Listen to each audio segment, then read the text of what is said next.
From getting punched to getting shot because real life isn't the same. Messed with the wrong people. Starting with annoying creator in existence, Jack Doherty.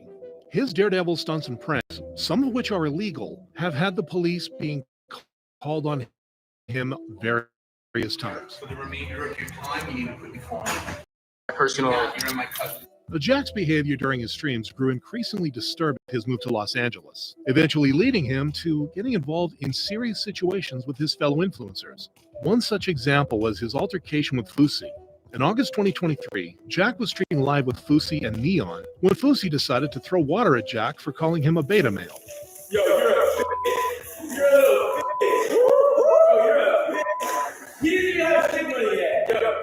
The situation then escalated when Fousey swung back at Jack after he continued making comments. However, Jack's fans defended him a lot. Fousey is actually in the worst state I've ever seen him in, and he comes across a nasty and disgusting person. The way he treated Jack was just crazy. But this was the only time Jack's offhand comments have gotten him into trouble. Just a month later, Jack got involved in a heated argument with the Island Boys. As the argument escalated, one of the twins decided to slap Jack in front of the camera. This quickly became a pattern, as he once again found himself on the receiving end of a slap, this time from a stranger who was allegedly offended by a t-shirt worn by his bodyguard. Go, walk away. Now, the irony of provoking and disrespecting someone while cowering behind security guards is out of this world. But that's to be Jack's strategy, causing conflicts for his bodyguards to clean up, all for clout. Having a bodyguard to defend your battles after starting them is the most small man sim thing I can think of. And while Jack is at least aware that he's annoying and picks on weak targets, the same can't be said about Neon, who got reality checked much harder than just a slap. Neon first got the taste of clout for playing dumb on December 21st, 2019, when he uploaded a video titled, "Neon is Dying." 2 days later, on December 23rd, he published a video called Neon's Final Words. Another 3 days went by, and on December 26th, it was announced that Neon was gone. However, only 5 days later, on December 31st, he uploaded a video telling his fans that he survived, and that it only took 2 days for him to recover from his brain tumor and seizure. A lot of people made fun of him, making sarcastic comments such as, "He came, he conquered, he died, he resurrected. Were you killed?" "Sadly, yes, but I lived." "I'm so sad he died, but he's alive." This encouraged Neon, as in mid-2023, a video of him getting beat up about his spineless behavior and weren't taking things at face was fake from the start.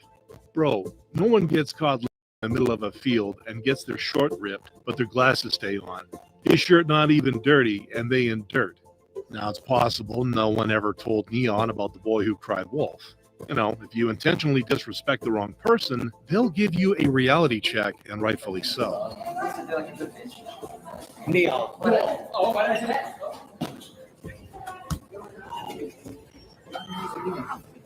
Get on your hands and knees. Get on your hands and knees. Get on your hands. Moravian psychopath. Take it, bro. Oh my. All right. Oh my heart. But this wouldn't be the only time someone taught Neon a lesson. This just goes to show that when it comes to a fight, it's really not all about physical strength or being outnumbered. You either know how to actually fight, or you don't. There's also a chance that Neon's just a marketing genius being a decent actor in his live streams. But even when going over the top, he can't match the toxicity of Jsyk, a creator so vile Twitch permanently banned him from appearing on their site. Jsyk initially made a name for himself as a just chatting content creator on Twitch. However, he soon diverged to criticizing people such as Andrew Tate on both YouTube and Twitter. How many rounds? Fuck up that bald midget. How many rounds?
Think quick and learn fast. New Nutrilite brain development. S26 Gold.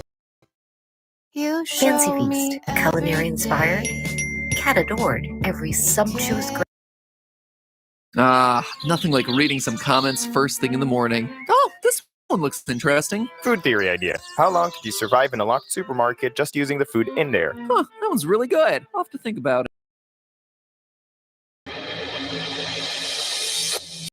Good question.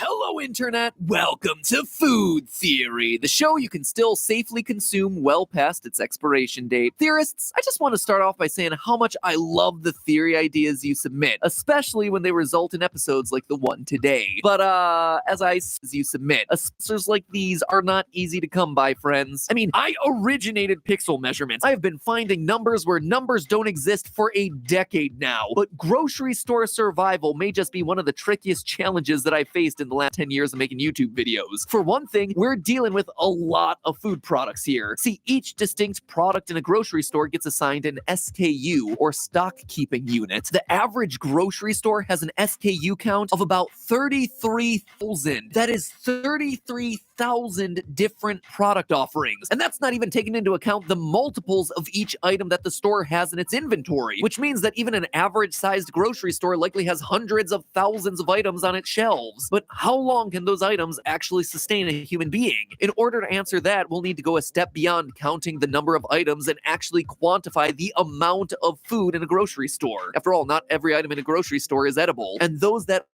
are edible have drastically different nutritional values. Plus, there's an added layer of complexity that has to be taken into account here: spoilage. This is actually one of our biggest factors, because our hypothetical person trapped inside the grocery store can just eat millions and millions of calories on day one, anything spoils, and then coast off of body fat for the next 50 years. Sadly, the human stomach can only hold so much. This is coming from experience. Test those limits each and every time I step foot inside a cheesecake factory. So this means that our hypothetical person, who I'm going to call Evan in honor of today's commenter, is going to have to employ actual strategy to maximize the amount of food going into his stomach and minimize the amount of food that's going to spoil. Theorists, today's prompt is an absolute beast that has a lot of moving parts. So that's what's going to make it so fun to answer. Hope you've all worked up an appetite for knowledge, that is, because today we're sinking our teeth into supermarket survival. For today's purposes, we're going to quantify food in terms of calories. The FDA uses 2,000 calories per day as a general guide for nutrition advice, though they're also quick to admit that this is an oversimplification and there's really no one-size-fits-all number for caloric intake. But for this hypothetical exercise, it's going to have to do the trick. We're also going to assume that Evan is locked inside an average-sized grocery store, which these days is about 38,000 square feet according to Progressive Grocer. And that's actually fantastic news for us, because one of our food theory-filled researchers, Luke, just so happens to live up the street from a grocery store exactly that size. See, today's episode is going to require some good old-fashioned elbow grease, friends. This is a very specific question that we're attempting to answer, and the very specific inventory information that we need isn't public.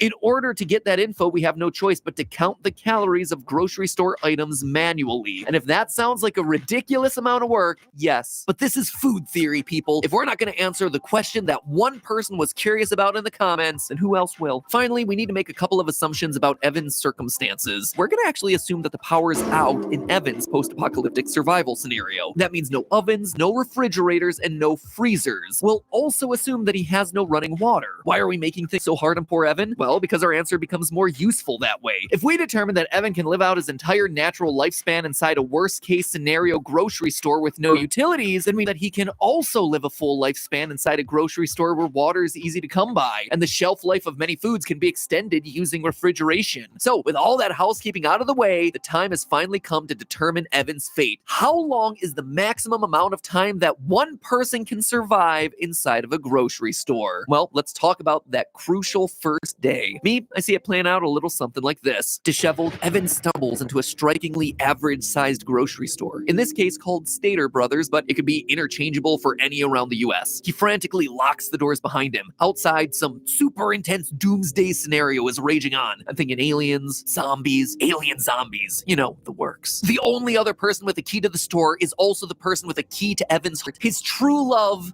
Theorista. Together they swore that if they were ever separated amid the chaos, they would rendezvous here, at the Stater Brothers, where they started their love in the frozen food aisle. Being the first to arrive, it is now Evan's sacred duty to wait and to survive for as long as he possibly can without leaving. Look, we put a lot of work into this episode. We are gonna amp it up the drama. The grocery store's power is out, which means that the dairy section and the deli section are first to spoil. Evan knows that he has to act quickly. Bacteria can render room temperature dairy and raw meat too dangerous for human consumption within hours. So if those calories are going to count his survival, he's going to have to move, and move fast. Evan's first order of business is to begin extending the shelf life of any quick spoiling foods he possibly can. Evan knows that in addition to calories, his body needs 20 different amino acids in order to survive, plus a variety of minerals and vitamins. So the more varied his diet is, the better. Amino acids, you gotta catch them all. Evan also knows that he should be able to extend the life of various raw meats by about a month or two. Even without refrigeration and electricity, the store has everything he needs. There's 377 pounds of salt in aisle 6 for curing the meat, and there's a downright shocking amount of fire building supplies in aisle 13 for smoking the meat. Via curing and smoking, he's able to save 120,000 calories worth of raw meat from spoiling, which, well,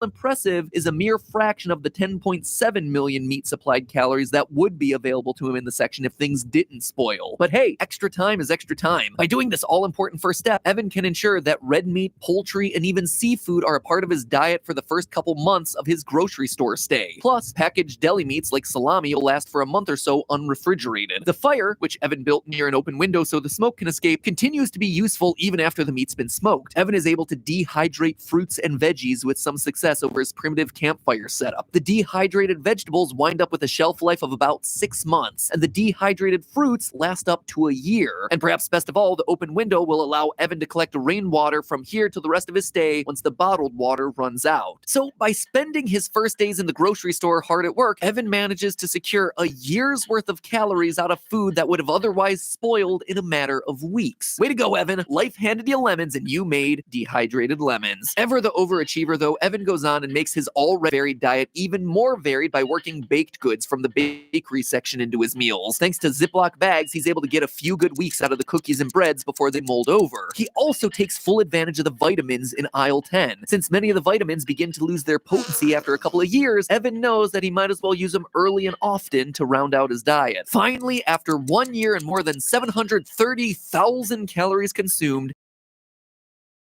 Evan celebrates his 1-year anniversary, but the celebration is a somber one, as there is still no sign of barista. Once year 2 rolls around, Evan doesn't have to do nearly as much work. Well, aside from stirring the compost pile every once in a while, all the spoiled food from the deli, produce, dairy, and bakery sections really pile up, and that's not even mentioning the human waste. Ugh. These days, Evan is munching on foods with lengthy shelf lives, like dried pasta, white rice, rolled oats, powdered milk, molasses, potato flakes, whole wheat grains, factory-sealed jerky, dried beans, and lentils. In order to get some fruits and veggies into his diet, he also starts dipping into certain canned foods that have relatively short shelf lives due to their high acidity, such as canned fruit, pickles, and jellies. All told, these foods provide him with 5.1 million calories over the course of 7 years. When his 8th anniversary inside the grocery store arrives, life is pretty pleasant for Evan. You know, aside from the fact that his beloved Theorista has yet to show up. Evan understands that 2 types of food await him on the shelves from this point forward. Foods with indefinite shelf lives and factory-sealed foods that degrade over time. Indefinite shelf life foods include products like raw honey, Jell-O mix, sugar, hard alcohol, soy sauce, cornstarch, and others. These products, if stored properly, will be as tasty and nutritious decades down the line as they are today. The same cannot be said for the foods in the second category. Foods like canned goods, wine, breakfast cereal, and peanut butter, which all degrade over time. But it's worth knowing that these foods don't spoil like the raw meat and dairy did. As long as they remain unopened and completely sealed, these canned and factory sealed become inedible, despite what their expiration dates might suggest. Now, don't turn stale or rancid, they absolutely will. But even in their most disgusting forms, these foods won't make you ill, and they'll retain at least some of their nutritional value to Evan. That is, assuming he can manage to keep them down. After all, rancid peanut doesn't eat, and perhaps the only thing less appetizing than eating wet dog food is eating expired wet dog food. Deep down, Evan knows that he needs to eat his way through the latter category first, so let's get to it. For Thrista. Now, there are a lot of foods that fall into this category, which means Evan is forced to eat a lot of stale and rancid food over the next few decades. You heard that right, decades. The remaining canned goods alone account for 3.4 million calories, or 4.6 years worth of food. Because canned food is sterile and sealed, bacteria can't really get into it unless the can gets dented or damaged in some way. Similarly,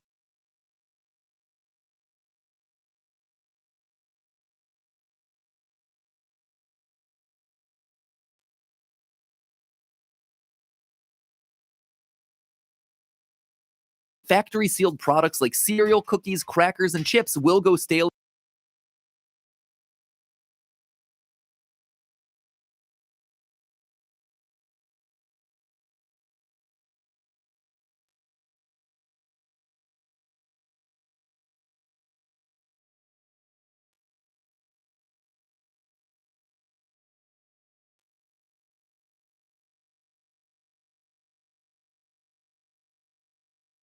Take a break from building your snowman, because for the first time in forever, we're doing a theory on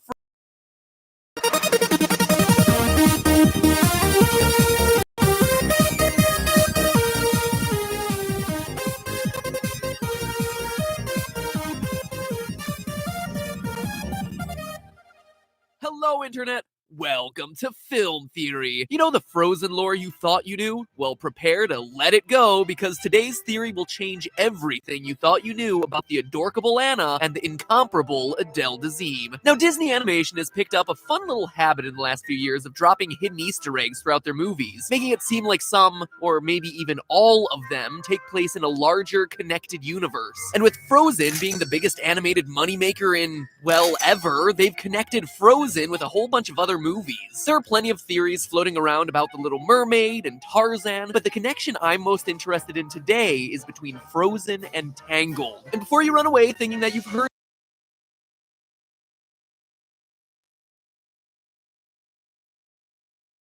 this one, because of course there's stuff on the internet that connects Anna always knocks right-handed and hand. In Tangled, Eugene swings his sword right, points right, and touches Rapunzel's face right-handed. But all this left-handedness has to come from somewhere, right? Or left? One of the two? Luckily, it happens that Mommy Tangled happens to be likely left-handed. We don't get a lot of camera time with the kings and queens in general, but Rapunzel's mother is shown with a left-handed preference in most scenes she's in.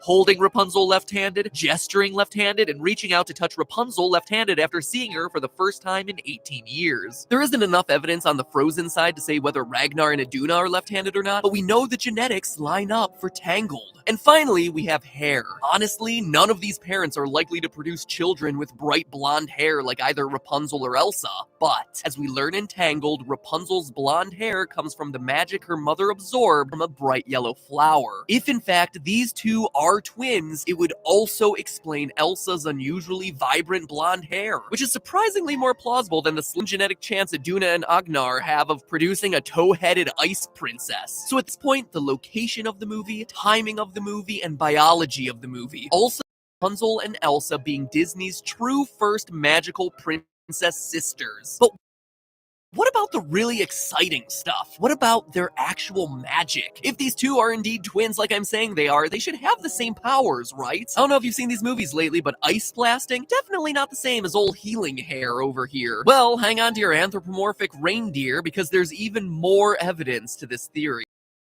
It's important to reiterate the fact that Elsa and Rapunzel are the only two to ever have magical powers in a Disney movie. Seriously, the only two princesses in the 80-year history of Disney films who can use magic. That's pretty incredible if you think about it. And it's not an accident. This doesn't happen because they're cool Northern Europeans who share the same magical universe. It's because they share the same magical mom. Like I said before, Rapunzel absorbs magic from a healing potion her mom drinks before she's born. This is how we explain Rapunzel's magic for the rest of the movie. And for better or worse, it kind of makes sense. The writers clearly took the time to build in a backstory that justifies her magic instead of it having to come out of nowhere. So where's the backstory in Frozen? Where's our magical history lesson? Is it laziness?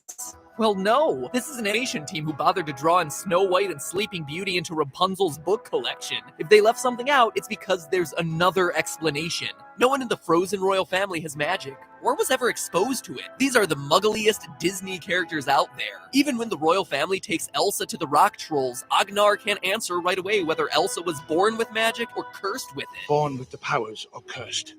Born. What an oddly specific detail you've included there, Disney. But this is the reason. When Agnar stutters in front of he's showing a natural reaction. Was she born with these powers? Yes? He doesn't know because he wasn't there when Elsa was born with magic. Ever wonder why Agnar and Iduna never show any surprise about Elsa's magical powers? Like, wouldn't you just find it a little bit startling? Worth a trip to the pediatrician at least. We never see them doing normal things you'd expect parents to do in this situation. They don't try to cure Elsa. They don't even seem to look for answers about where her powers came from. Don't you think that's a little bit strange? Well, it's not if you consider that they already know where her powers come from. Her real mother. The same that gave Rapunzel her powers. But okay, enough beating around the bush, let's actually talk about that magic. One of Frozen's biggest criticisms, leveled at it from honest trailers to cinema sins, is that Elsa's power set has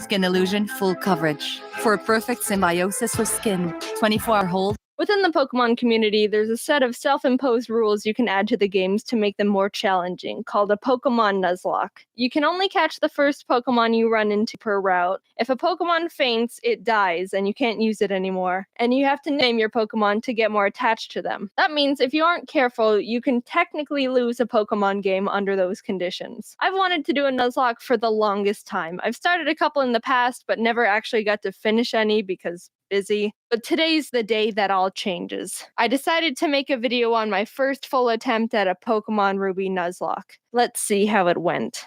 After breaking free from the back of the moving truck my mom stuffed me in and introducing myself to the neighbor Brendan, the kid that I always thought was a monkey said that he heard screaming up ahead. Professor Birch is getting mauled by a level 2 Poochyena, so I let his Torchic out and she scratches the crap out of it. He gifts me Torchic for rescuing him, and I name her Teriyaki, my first Pokemon. Walking up the route more, I run into Brendan, who challenges me to a battle, where Teriyaki proceeds to also scratch the crap out of his Mudkip. Good job, Teriyaki. You're 2 for 2. Doing great. Professor Birch gives me 5 Pokeballs, and the Nuzlocke has officially started. I walked back up to catch my first Pokemon and ran into a Zigzagoon. Alright, not the best, but I can work with this. You know, I think we're gonna have a really awesome adventure. Dude! So Teriyaki one-shotted Zigzagoon with a critical hit scratch, but whatever. Contain your murder a little bit, alright, guy? Route 102 is right around the corner, and that's where I was able to catch Corn the Seedot. Look at us, couple of friends ready to take on the Hoenn region together. After watching the weird kid Wally struggle to catch his first Pokemon, I continued on to Route 104 and found a little Tailo in the grass. Aggressive and screams and hungry? Oh yeah, I know your name. In Petalburg Forest, a Team Magma grunt oh yeah, I know your name. In Petalburg Forest, a Team Magma grunt jumps some random professor, so Ari and Teriyaki peck his eyes out. Oh, hello, Shroomish. I'm gonna name you Onion. I make it to Rustboro, and while getting ready to take on Roxanne's gym, Teriyaki kills another Zigzagoon I was about to catch. What's your problem with Zigzagoons, dude? But it turned out alright, because she also ended up evolving. Onion was able to destroy Roxanne with ease, and we got our first gym badge. Exiting the gym, we catch a glance that Team Magma is up to no good again. Something about the scorching earth or something. And this old man exclaims that they stole his Pico. Here's your dog. Also, you're coming with me. The mayor thanks me by turning me into his errand boy, and I arrive in Dewford to give a letter to Stephen. Alright, what do we got? Ugh. Okay, chomps. After finding Steven, it was time to take on Brawly, the next gym leader. Ari's a stone cold killer and easily earned MVP in that fight. Things were going well. 2 badges in and the team is looking good. On my way to the next city, I caught a tentacle on the Squidward. And after beating Team Magma and Brendan again in Slateport, it was time again to get ready for the gym battle with Watson. But as I was fighting some trainers, Chomps the Mawile got electrocuted a bit too hard and was killed. Jaden, let's battle. I want to show you how strong I am. Okay. Ari, this is an electric gym. You're not allowed to fight in here, so you can just wait outside. While battling the gym trainers, Onion evolved into Breloom, and together with Teriyaki, they were able to get another victory. Now we were riding high. 3 gym badges in and no main casualties. With our massive confidence, we decided to take on the Win Straight family's challenge of beating all their family members. I had Squidward out front to get him some experience, but we ran into some troubles with Grandma. Oh god, it's gonna do a high jump kick. We can take him out, but I need a clean switch first.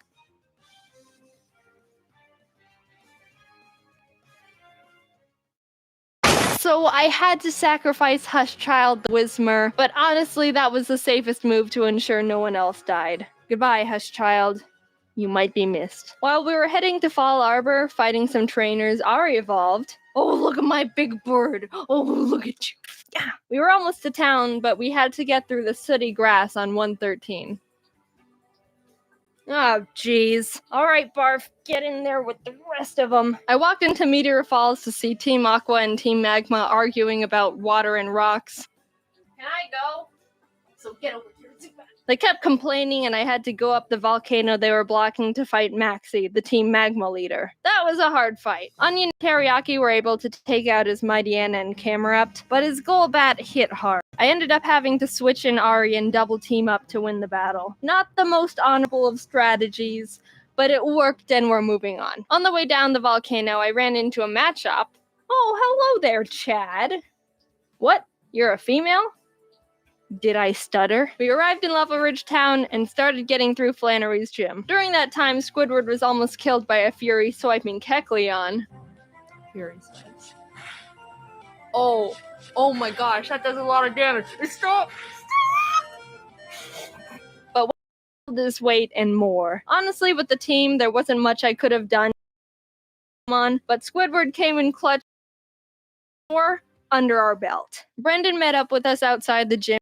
Goggles so we could walk in the sandstorms. I found a claw fossil, and Anorith was born. I didn't know what to name it, so my friend named him Gary. Now it was time for the 5th gym. After some training, Chad evolved into Machoke, and the team was leveled up. I started the battle with Ari, and after realizing I was in trouble...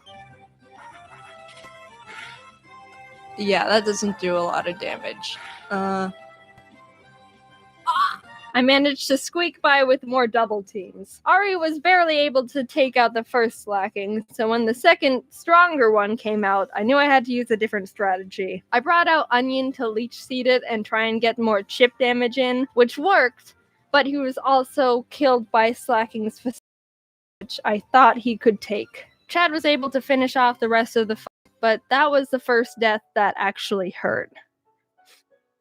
I'm not crying. Someone's just chopping onions in here. But with every down, there's an up. And Corn stepped up and was ready to fill Onion's spot. While passing through Mauville again, Watson asked us to help him turn off the city's generator. And while down there, I found a Magnemite.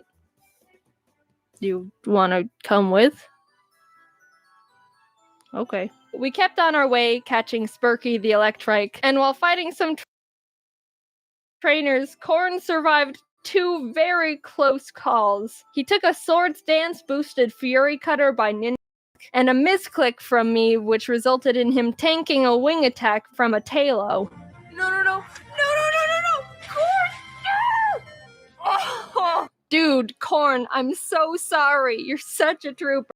Squidward evolved while training, so that's neat. We arrived in Fortree City and I was really nervous about. Not only did we not have a good team to take on a flying type gym, but Winona's Altaria is notorious for sweeping teams if she sets up too many dragon dances. I went to the grass to train up the team, and the worst happened. Corn was killed by missile from a Zigzagoon. Wait, no. Stop,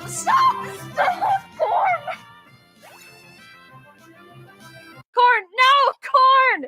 You monster! How could you do this? Is this why you kept trying to kill all the Zigzagoons? I want to think that Corn sacrificed himself because he knew we were at too much of a disadvantage going into Winona's gym, and by opening up a space, we could get the type advantage we needed to stand a chance. With a heavy heart, I brought Zip Zap Zop Magnemite to the team, and realized how much more grinding I was gonna have to do. I had to fight so many Merrills to get Zip Zap Zop on par with the rest of the team. You want to know how many? The move Thunderbolt can be used 15 times before it runs out, and I had to go back to the Pokemon Center almost 6 separate times to refill it, meaning Zip Zap Zop killed more than 80 Marill that were living in that lake. Winona led with Swellow, which Zip Zap Zop was able to take out. But she immediately brought out Altaria, which made me very scared because I know she's got Earthquake on that thing. I didn't have a clean switch, and I knew no one on the team could take 2 hits from this Cloud Bird. So I ultimately decided that I'd have to have Zip Zap Zop paralyze it in exchange for his death. Goodbye, Zip Zap Zop. You weren't here long, but your efforts will not be in vain.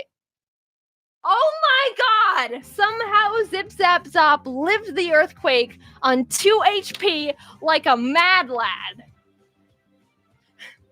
Corn for that one, because there was definitely a chance Zip Zap Zop was supposed to die there. With that string of luck, switch Ari in for Zip Zap Zop to predict another earthquake and started chipping away at the Altaria, which was not going to be easy. She was already starting to stack up those dragon dances, which make her moves even more powerful, and I was legitimately sweating. But with what little luck we had left, Winona got greedy and tried to get in that last dragon dance, and that's when Ari was able to swoop in and snipe that kill. If that Altaria would have decided to attack at any point, she would have one-shotted anyone and everyone on my team. Thank you, Corn. You shined your photosynthesis onto us. From there, I was able to heal up Zip Zap Zop and sweep the rest of her team. The 6th gym badge was ours. Outside the Safari Zone, I found a Duskull I was able to catch. I tried to have Gary on the team since resurrecting him from the dirt, but he honestly has no moves that do damage, so I decided to replace him with Sin. We arrived in Lily Cove and I tried fishing on the beach for a Pokemon, but Chad punched the Whalmer I reeled up too hard and killed it. We stormed Team Magma's base, and while trying to get the map ball they've got on the ground, an Electrode exploded and almost killed Chad, which was uncalled for. After beating their admin, they escaped into a submarine, and I went on to fight the next gym. Tate and Liza were the first double battle gym leaders, and I didn't realize until too late that I was just a tad underleveled for them. They don't have any more than 2 Pokemon, so I think we should be okay. 42?! Uh-oh. Sin and Zip Zap Zop made a good duo, being able to confuse and paralyze them, but Solrock managed to get off a Sunny Day powered thrower in Zip Zap Zop's face, which totally killed him. That really sucked. He put in so much work for the team and really carried us this far. The rest of this fight's for you, Zip Zap Zop. Squidward came out, and together with Sin, were able to finish off the duo, getting us our 7th gym badge. Alright, Spurky, you're up. I think I single-handedly wiped out the entire water Pokemon population between Zip Zap Zop and Spurky. I went to Shoal Cave and caught Blubby the Spheal, and went out to take on Maxie one last time. For some reason, I didn't learn my lesson when being underleveled for Tate and Liza, because I was even more underleveled for Maxie. My Deanna. It doesn't go down? This fight was rough. Chad was able to take out his mighty Anna, but I resorted to Squidward when his Crobat came out, and luck wasn't on my side here because Squidward was killed by a high roll wing attack. The way Pokemon works is there's a small range of damage an attack can do. It's not actually the same all the time, and it's kind of based on chance. So even though it looked like Squidward could have lived 2 wing attacks, Maxie was able to get a low roll on the first one and a high roll on the second, which was the death of Squidward. It wasn't time to give up. We had to persevere. For Squidward, Ari came in and took out the Crobat and lived on 1 HP when hit by Camerupt's rock slide. It was a tough battle, but we squeaked by. Barely. After that fight, I needed to take a step back and seriously grind up the team again. If we were just a bit more underleveled, we would have been murdered. Blubby joined the team and we got to work, eventually arriving in Sutopolis. Steven and the Sutopolis gym leader Wallace were there saying Groudon was in the cave because someone used the wrong orb and pissed him off. So I went in there, walked up to Groudon, and Master Balled him immediately. There's no way I'm fighting Groudon. Now get in the box. While fighting Wallace, Spurky was able to take out his Love Disc and Celio. Sin beat his Whiscash, and Chad finished off the Milotic. The team was perfect. And after obtaining our final gym badge, I knew we were ready for the Elite Four. We got through Victory Road. Wally tried to fight us for the last time, but he just needs to stop. We exited the cave, and there it was. The final challenge. Here we go.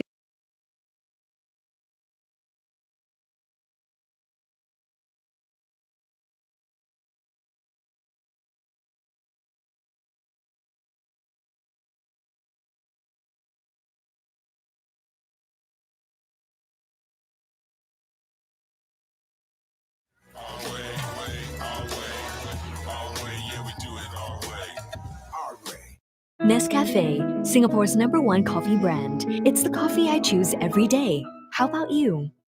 Wow, you have a lot of energy. Maybe you could just stay in one place?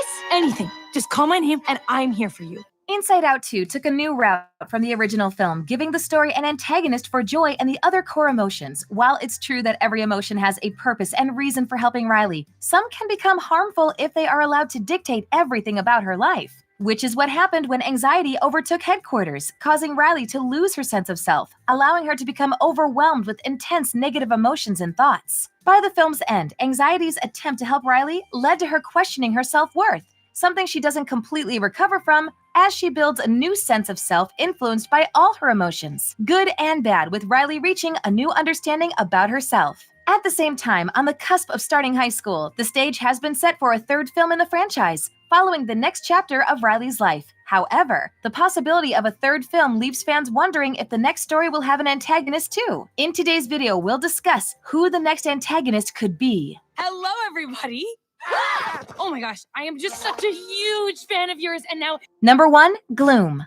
In the early concepts for the original Inside Out, there was supposed to be a visible antagonist that made things difficult for Riley. The character Gloom was initially created to exist like the other emotions, with his purpose having the opposite function of joy. He's to make Riley feel bad or unhappy about her situation, and we see plenty of his influence in the first film. Even though he doesn't have a physical form like the other characters, instead of an emotion dressed in a suit and bathed in gray monochrome, he became a shadowy force with a looming darkness over headquarters. Gloom's most relevant influence in the film is toward the end after Riley runs away from home and boards the bus to Minnesota. When anger and the other emotions try to stop Riley from running away, the control panel goes dark, preventing them from connecting with her and influencing her actions. Supposedly, Gloom is responsible for the twist, enhancing Riley's negative feelings and making her become disconnected from her other feelings. Since anxiety is the primary antagonist of the sequel, Gloom doesn't have the opportunity to make an appearance. However, many locations in Riley's mind have lost their light and color, including Imagination Land.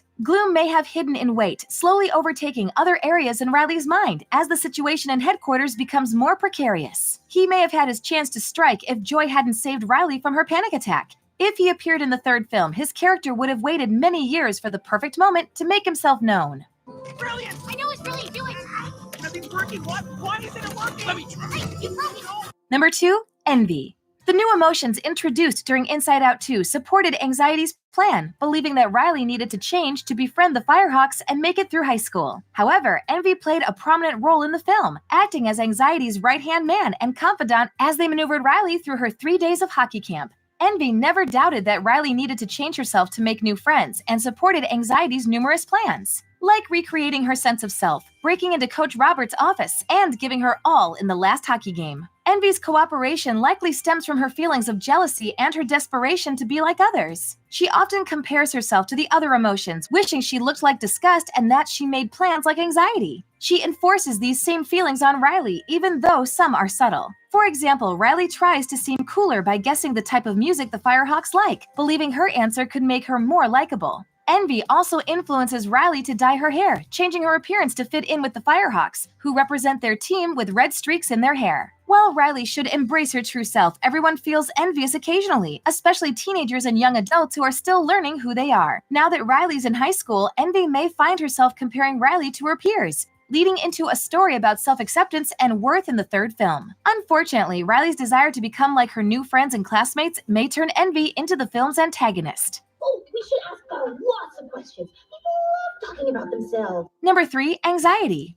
As the main antagonist of the sequel, anxiety became a big problem for Riley and her core emotions. Her influence was enough to lock Riley's feelings away, destroy her sense of self, and make her commit actions she would never have done in the past. While anxiety has good intentions, as her sole purpose is to protect Riley from potentially hurtful and dangerous situations, she does more harm than good throughout the film. She convinces Riley to abandon her best friends in the name of self-preservation, believing she needs to ensure Riley has a new group of friends before high school begins. To ensure her plans are successful, anxiety forces Riley to abandon her morals, the traits she values most about herself. By the film's end, Riley changed from believing she was an excellent person to claiming she wasn't good enough. Unfortunately, her self-image changed forever, as Riley learned that she may not always do the right thing and make mistakes. Despite the core emotions returning to headquarters to help Riley, the new emotions don't leave. Now that all 9 emotions reside in headquarters, things may become more hectic in the third film. Currently, Joy and the others have found ways to help anxiety manage her tense feelings. They recognize that her concerns and worries are based on things that may happen in the future and decide to worry about them at the moment if the situation occurs. They send anxiety to a cozy corner in headquarters where she can relax in an armchair with tea. However, anyone with anxiety knows that it doesn't go away and can be triggered without warning.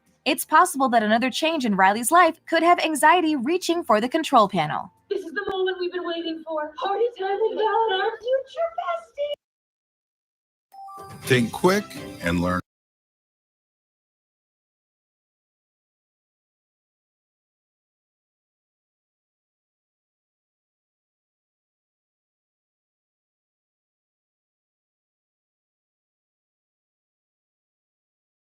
Fancy Feast. More ways to show your love with so many delicious recipes.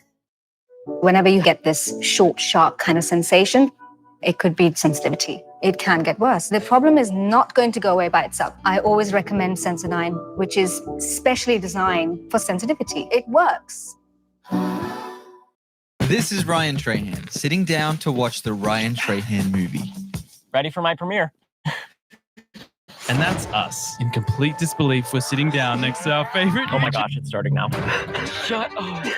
That looks like me. No freaking way, dude. This is unbelievable. With zero guarantee we'd be able to track Ryan down, we bought tickets to the other side of the world with one insane goal. Do you have any way we can contact Ryan Trahan? Turn his life into a movie. What's up, guys? You guys came to Austin without even contacting me? 100%. This is episode 2 of making trailers for YouTubers until we make actual freaking movie for Mr. Beast. You guys are so exciting.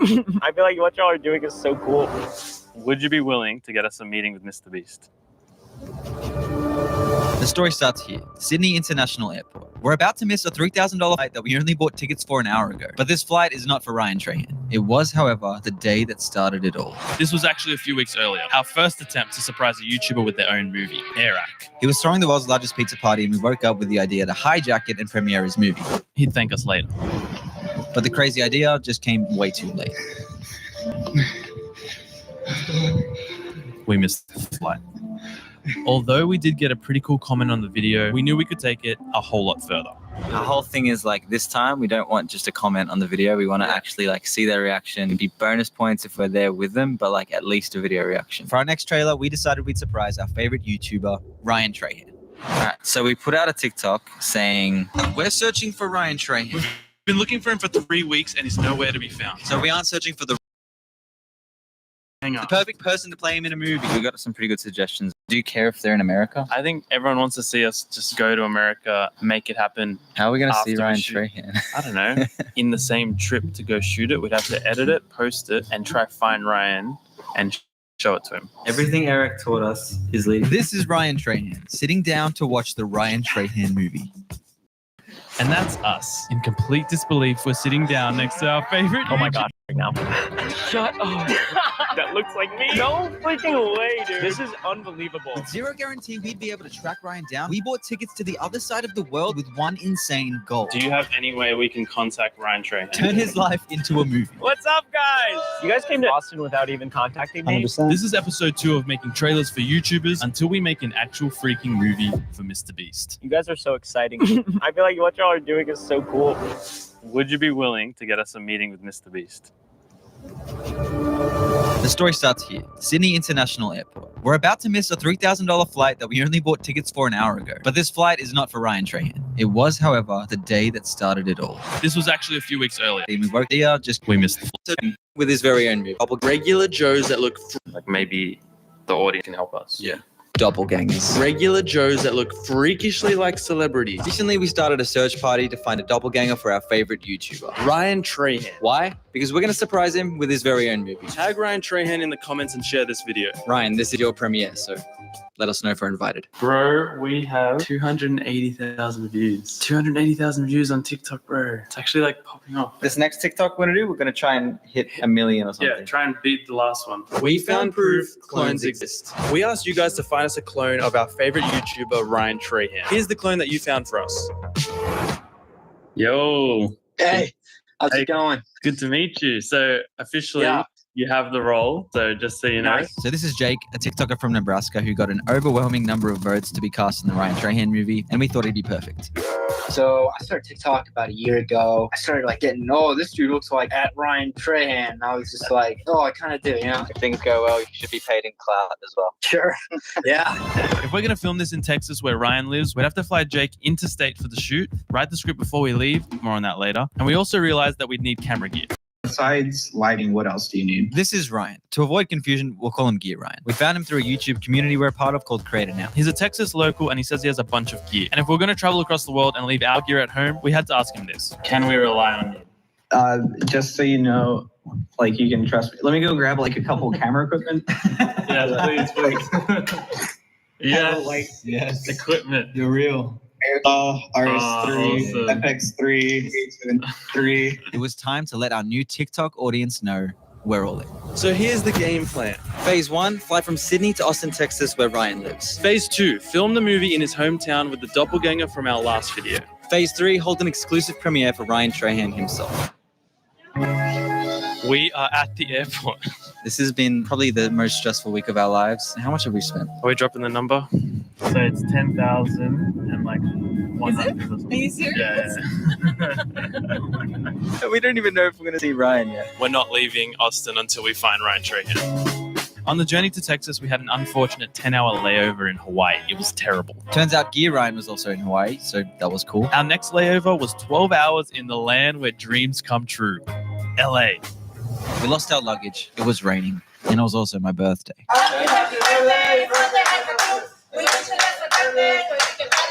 But this day was about to turn right around. So remember Creator Now, how we found Gear Ryan? Well, the Creator Now support team heard we were passing through LA and actually invited us to come say hi. Maybe it'll just be some good connections, but hopefully it leads to getting to Ryan Trahan. The reason why we think that might be possible is because Creator Now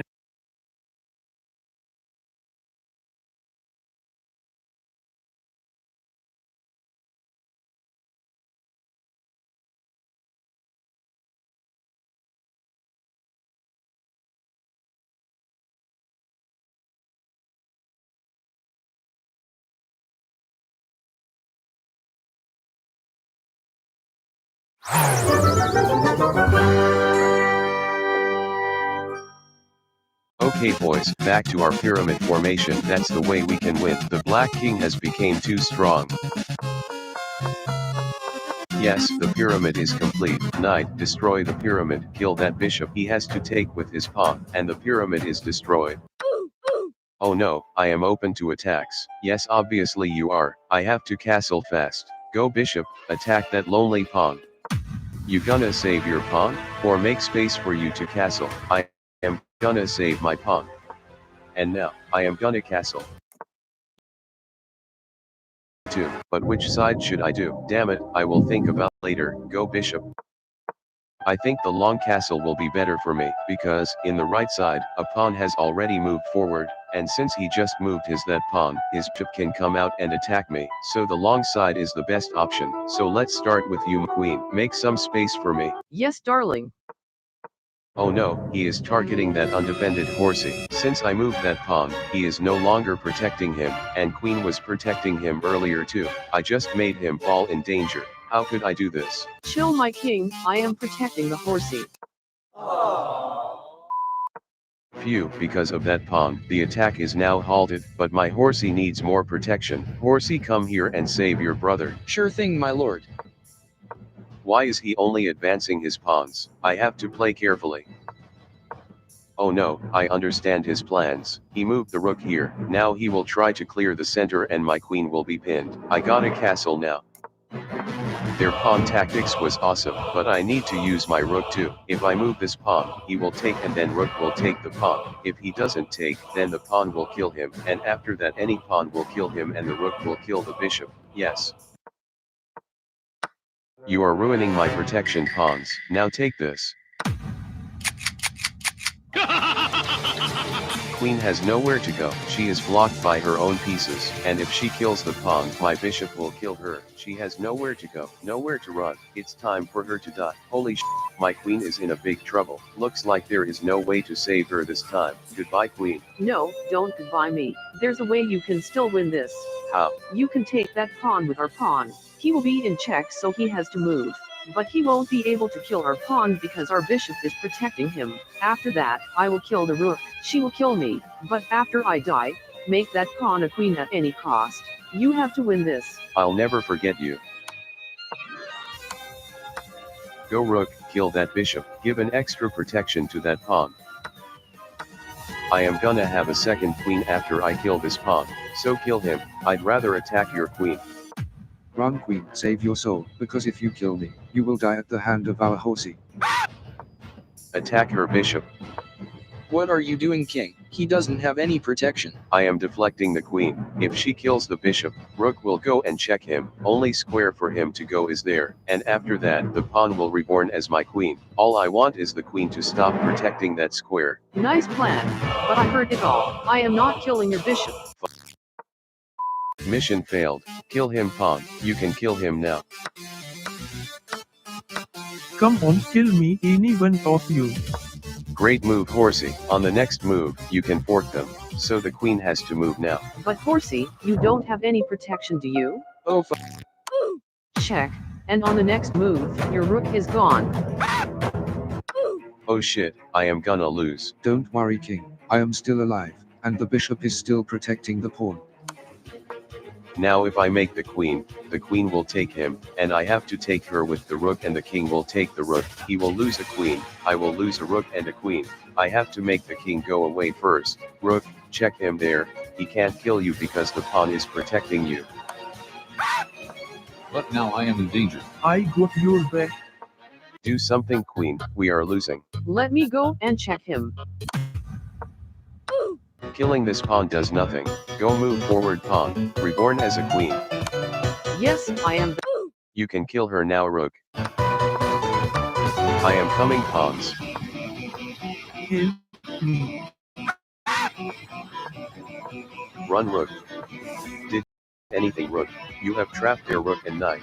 If the knight moves, the rook moves, the knight will die. They are both stuck there, as long as you stay on that file. I gotta kill that rook. Run, rook. I have no way to progress. I am surrendering, but I want a rematch. Alright, yay, we won. That's right, you and me, right now, we're having it out. Let's go, come on. Queen, we can't or attack. Take my by this and Rook. So that he will capture you and lose his castling rights. Nice flanking.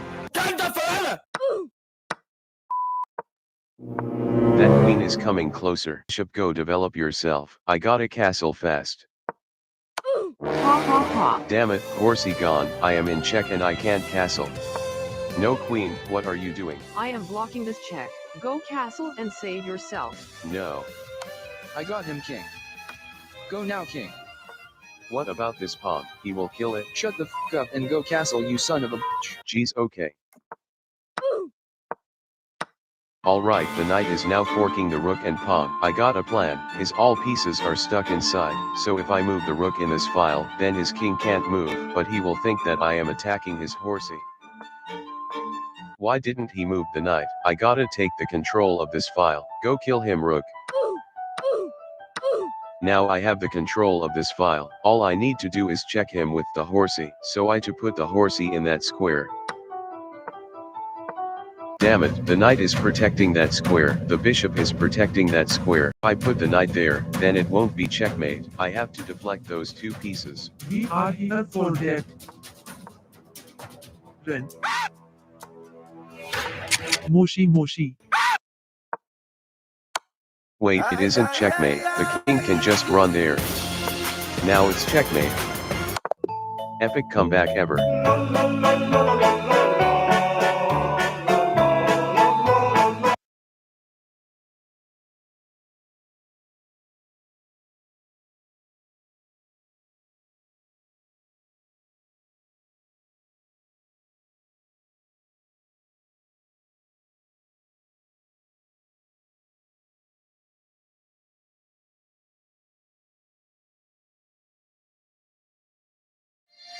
There's 7 specific streamers.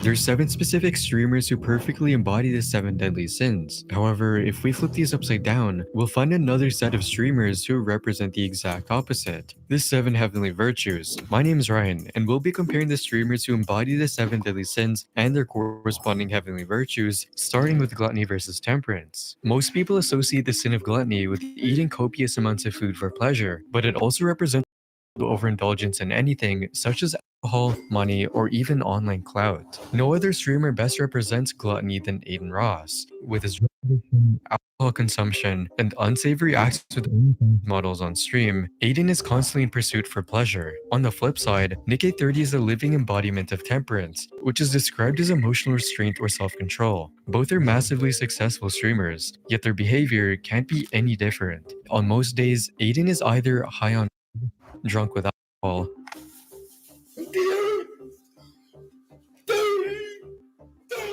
or sometimes even hooked on harder.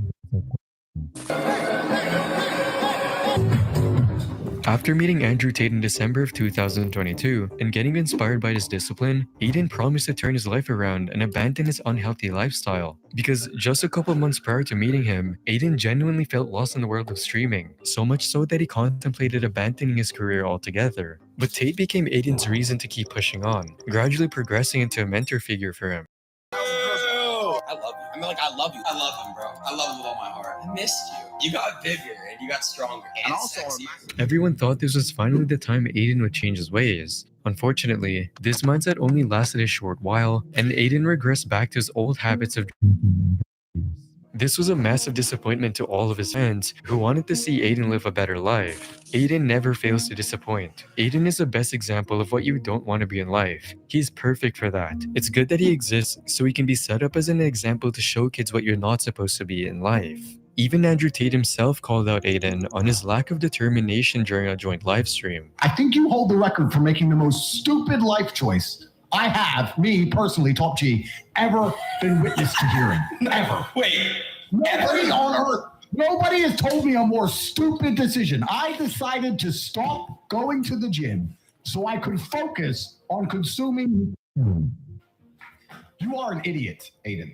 In comparison though, Nick830 has always lived a healthy lifestyle that has inspired others to do better as well. For starters, he only eats homemade food in moderate proportions. This includes things like high-protein chicken with vitamin-rich spaghetti squash, vegetable-filled Vietnamese rice rolls, and even a birthday cake topped with healthy fruits. Nick also works out on a regular basis and has a pretty impressive physique to show for it, so it's quite clear that he's a beacon of positivity for his audience and the online gaming community in general. There are also dozens of clips of him inspiring his viewers through encouraging words. So never back down, never what? Never give up. Never back down, never what? Never give up. That's right. Nick is a real one for this. Who knows, that kid might have not had any parents or anyone to turn to for support, and Nick might have changed his life around. Thanks, Nick. But that's not all. Another way Nick embodies temperance and restraint is with his attitude towards money. Despite having millions of viewers, he never flexes his wealth and chooses to live with his parents instead of some dripped out mansion down in LA. This again is arguably the complete opposite of Aiden, who has zero issues flaunting his money to his viewers. I have 700,000 in cash right there. 700,000. Hammy has already left Aiden's content off limits for most of his younger fans, and it's not hard to imagine his growth completely halting in the near future. On the other hand, Nick830's positive attitude not only makes him a role model, but also proves fame can be earned without compromising morals. Speaking of which, there are only a handful of streamers who radiate tolerance and joy in the face of intense bullying like our next streamer. Patience is the ability to continue doing something despite setbacks or difficulties, or to suffer without complaining. And the streamer Queso exemplifies this trait better than anyone. Queso is one of the biggest streamers on Twitch, and while many people may not believe he embodies patience at first glance,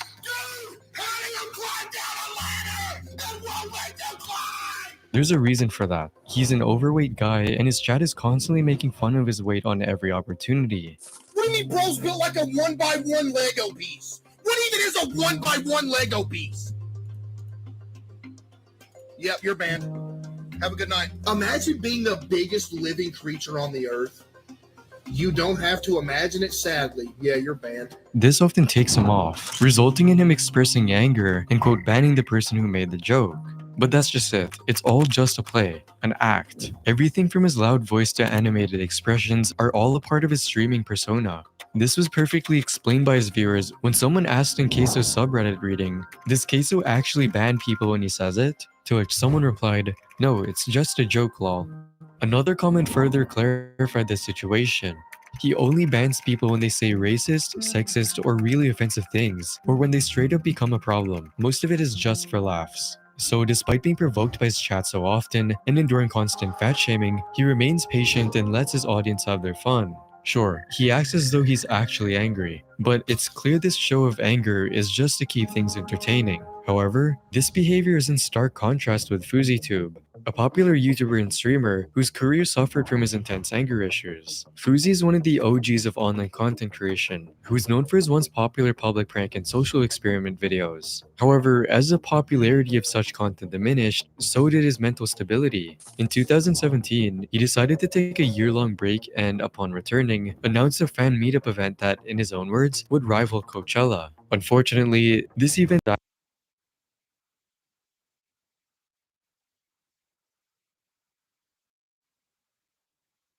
This led to Fuzzy's public breakdown in front of his fans. Lucy is the biggest piece of shit, egotistical on this earth. I have bipolar and depression. That what you put into my head made me want to kill myself. While many people meme this meltdown to hell and back, I'm crying right now because I'm in fear. others expressed genuine concern for his well-being. This actually made me genuinely concerned for his mental health. I hope he has good friends around him that prioritize his well-being over making money. Following this, Fuzzy stepped into the world of IRL.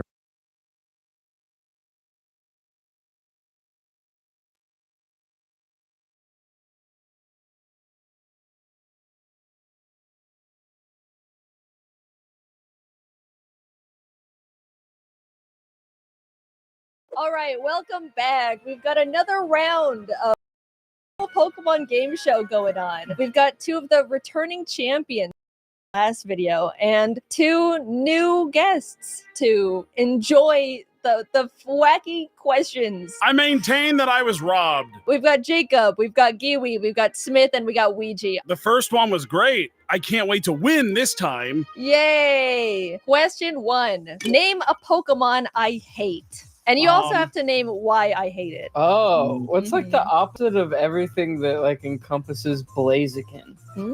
I was honestly, funny enough, going to say Pelipper. I am going to withdraw the easy answer, and I'm going to simply say Charizard. Why do I hate Charizard? He's overhyped and basic in your own words. That is true. That is absolutely true. And I quote, boring. He is. They made him boring. He was cool, and then now he's boring. I want to take a shot in the dark. What's the name of the evolution of Rowlet? Despite Rowlet being my favorite, I think the evolution looks ugly. And well, I mean, this question's not about you, Smith. If I hate this guy despite loving Rowlet, there's no way that Jaden doesn't hate. It's Dartrix, by the way. I would like to go next. What is the pre-evolution of Swalot?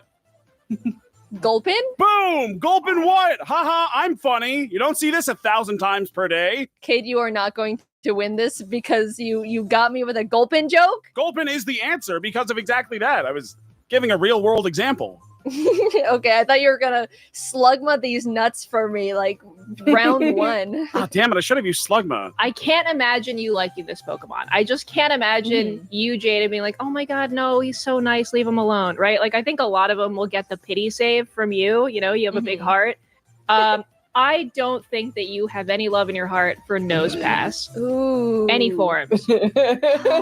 That's a troubling one. Jacob, you obviously got a point because I already said that I hate Charizard. And ranted. and I raised my voice at Charizard. Giwi, you also get a point because I do not like Nosepass. I've tried to like him. I have a soft tiny spot for him, but it's not good enough to override my hatred for that fucking thing. Smith, you were very close. I don't hate Decky Dewey. What isn't it? He's kind of just a nothing thing for me. He's kind of just there for me, but I don't have hatred for a little distinguished gentleman. Yeah, Smith, you're trying to get Jaden to hate a bird. Like, come on. I would hate a bird too. And Cade, I'm sorry. Unfortunately, I do like Gulpin. He's so cute. He's so cute and blob-like. You should have went with Pelipper, the fucking toilet bird. That's a bird! I was gonna say Pelipper! Can I change my answer? No. Okay. We're moving on. In Project Voltage, the Pokemon X